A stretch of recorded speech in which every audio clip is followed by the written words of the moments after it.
I just took a liking to, to jazz, basically to music, any kind of good music. I just liked. I liked pop. I like Motown music. So I think I was open to everything.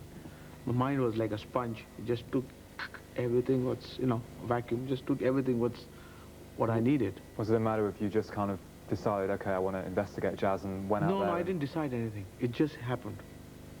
I didn't decide that I want to, I'm going to start liking John Coltrane. No. He just struck me like a lightning. That's what happened. You're shocked by a person's, the way he expresses himself through music. And there's an Indian quality in it for me.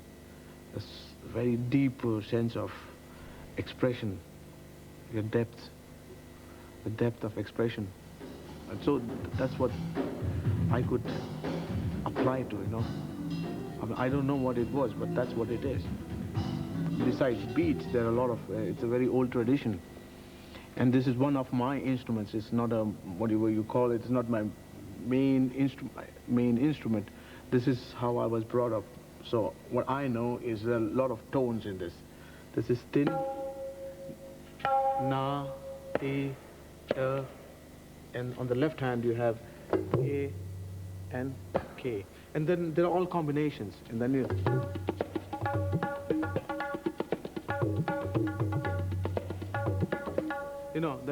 then there's a lot of combinations, compositions, and I think one has to be able to sing what you play. So there's a language of drums. It's just not like talking about going to a supermarket and buying tomatoes or something. It's not like that. It's a definite language of the, it's like on piano you have do, re, mi, fa, sol, la. Same way we have the same language. And that's the advantage I know the language. There's one story that I really wanted you to talk about in particular was this pygmy dancing that you got involved with. How did that happen? I mean, what was that? I went with the French government to Zaire, you know, and I was fortunate to meet, you know, and learn from these African musicians. I think you will hear today some of this, what I've learned, my experiences there. I've learned from, you know, everybody, but from a child. They move differently, you know, they walk differently, they move differently. So I learned from how they walk. And the pygmies, they use their voices a lot, and the voices and all the rhythms are sung in like polyphonic melodies, and that's what I learned from them. And all the sounds, you know, how they make the sounds out, you know, from here, all they make all the animal sounds. You know, they do it in such a way that the animal is afraid, you know, gets nervous. So everybody is making animal sound. It's like a big jungle. It's there's one record in one of the records of African music. There's one piece like that where, you know, and I learned from them how they deal with nature. They're very in tune with nature, you know. They live in nature. They're tuned in with nature. That's what I learned. And one thing I found that their rhythms is not very different than what I find in India, you know, but the concept is different. But the basic is the same everywhere in the world. The basic cannot be wrong. 1, 2, 3, 4 is everywhere in the world. Like it or not, it's there, you know.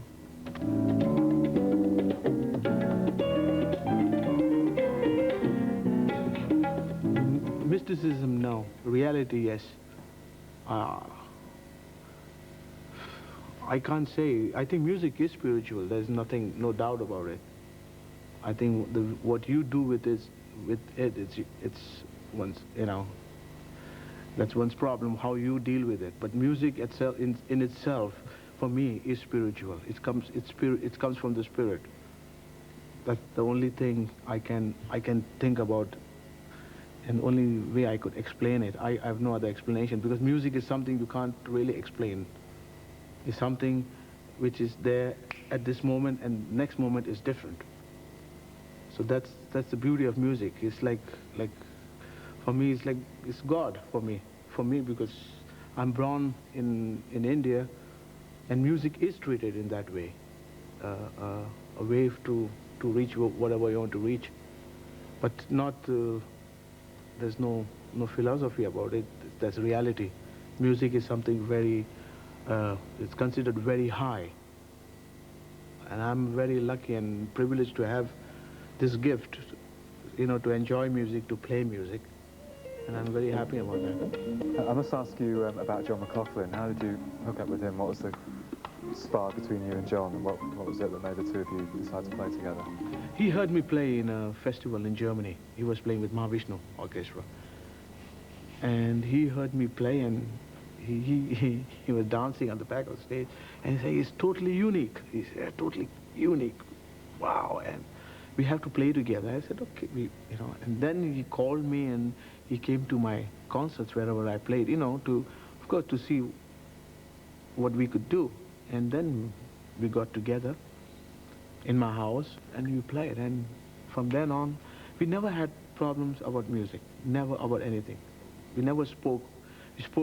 If we spoke, we just said, how we can do this better, how we can put it just very nice, on a nice high level, you know, to take the music as much high as you can, you know. And it worked, you know, and he's somebody who's very unique.